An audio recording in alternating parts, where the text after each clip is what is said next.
Madam శ్రీకాళహస్తిలో Janasena నాయకురాలు dead బాడీనే రాష్ట్రం దాటించింది, arrest అయ్యారు కదండి. అరెస్ట్ అయ్యారు.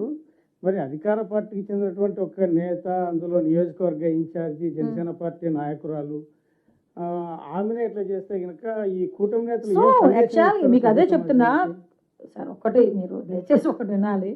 నేను ఒకటే చెప్తున్నా, నేను ఇందాకే చెప్పాను, నేరస్తుడికి పార్టీ లేదు, నేరస్తుడికి కులం లేదు, నేరస్తుడికి మతం లేదు. ఏ పార్టీ వాడో ఏంటా అన్నది పొలిటికల్గా మాట్లాడుకోవడానికి బాగానే ఉంటుంది, కానీ నేరస్తుడు నేరస్తుడే, నేరస్తుడు శిక్ష పడాలి. అరెస్ట్ అయ్యారు, అది ఈ రాష్ట్రంలో కాదు, ఏ రాష్ట్రంలో కాదు, ఏ దేశంలోనే నేరం చేసినోడికి శిక్ష పడుతుంది. మేము అదే స్టాండ్ మీద ఉన్నాం.